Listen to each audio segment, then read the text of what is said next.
ආයුබෝවන් හිතවතුනි සුබ වෙසක් දිනයක් ඔබ සියලු දෙනාටම ගෞතම බුදුරජාණන් වහන්සේ බුද්ධ ධර්මය මේ ලෝකයේ තුල ප්‍රචලිත කරමින් අවිහිංසාවාදය මේ ලෝකයේ තුල ප්‍රචලිත කරමින් මිනිසුන්ට තම సంతානයේම මේ ජීවන ගමන අවසන් කර ඔවුන්ගේ නිදහස වෙනුවෙන් තම ධර්මය දේශනා කර ගෞතම බුදුරජාන් වහන්සේගේ උපන් දිනය බුදු වීම සහ පිරිනිවන් පෑම සීකරමින් අද දිනය වෙසක් දිනය සමරන දිනේදී ඒත් එකම ලෝක කම්කරු දිනය අදට යෙදිලා තියෙනවා. ලෝක කම්කරු දිනය ගැන තමයි යමක් කියන්නට මම උත්සාහ කරන්නේ. වැටුපක් සඳහා වැඩ කරනවා නම් අපි සියලු දෙනාම කම්කරුවෝ වෙනවා. ඉතින් අපි කම්කරුවෝ වශයෙන් ලෝක කම්කරු දිනයට ලබා දුන්නු නිවාඩුව තමයි අද දිනේ යෙදෙන්නේ. මේ නිවාඩුව නිකන් ලැබුණු නිවාඩුවක් එහෙම නෙමෙයි. මෙම නිවාඩුව වැඩවසම් යුගයේ ආර්ථික වශයෙන් පෝසත් අය තමන්ගේ දේපොළවල වැඩට දාසයන් වශයෙන් තමයි කම්කරුවෝ තියාගත්තේ. ඔවුන්ගේ ශ්‍රමය සඳහා නිසි වැටුපක් ඔවුන්ට නිසි විවේකයක් ඔවුන්ට ඒ කිසිම වරප්‍රසාදයක් නැතිව දවසේ පැය 24 පුරාමත් වැඩ කරපු කම්කරුවෝ එවකට ඉඳලා තියෙනවා. ඉතින් මේ තත්ත්වයට එක්ක ලෝකයේ කාර්මික විප්ලවය ඇතිවෙමින් යන අවස්ථාවේදී කම්කරුවන්ගේ අයිතීන් වෙනුවෙන් උද්ඝෝෂණ ලෝකයේ බොහෝ රටවල ඇති වෙන්නට පටන් ගත්තා.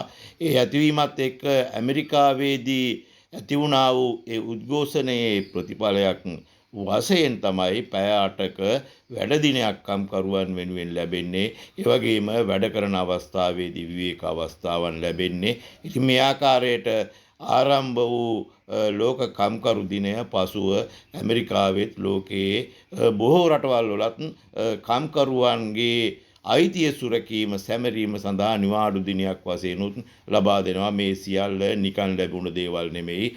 කම්කරු නායකයන්ගේ ලේ දහඩිය මතින් ඔවුන්ගේ රුධිර ගලා යාම මතින් ඒ වගේම ඒ උද්ඝෝෂණ සහ ඒ අරගලවල ප්‍රතිඵල වශයෙන් තමයි කම්කරු දිනය නිවාඩු දිනයක් සහ ඒ අයිතීන් දිනා ගැනීම ලැබිලා තියෙන්නේ.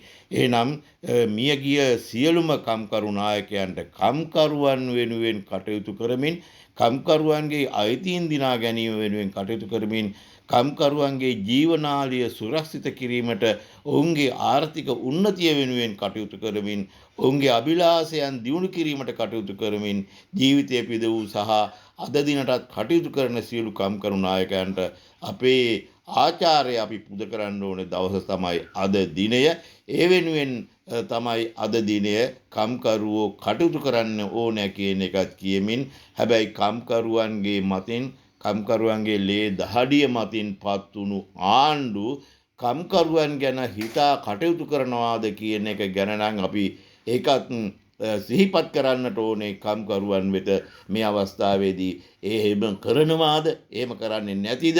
පසුගිය කාලාන්තරයක් තිස්සේ කම්කරුවන් පෙළගස්වමින් කම්කරුවන් පාරාලෝට දමමින් කම්කරුවන් මතින්ගෙන ආණ්ඩු කම්කරුවන් වෙනුවෙන් කටයුතු කරනවාද කියන එකත් ඔබට සිහිය තබා ගන්නට කියන එකත් කියමින් අද දිනය ලෝක කම්කරු ජනතාවට යහපතක්ම වේවා. ලෝක කම්කරු ජනතාවගේ අනාගතය සුරක්ෂිත වේවා. ඔවුන්ගේ සිතුම් පැතුම් බලාපොරොත්තු ආර්ථික බලාපොරොත්තු සමාජීය බලාපොරොත්තු ඔවුන්ට සමාජයේ නිසි තැන ලැබෙන තත්වයට ලෝකයේ සෑම රටකම කටයුතු කරන ආකාරයට සංවිධානාත්මකත්වයට පැමිණීමට හැකියාව ලැබේවායි ප්‍රාර්ථනා කරනවා. බොහොම ස්තුතියි.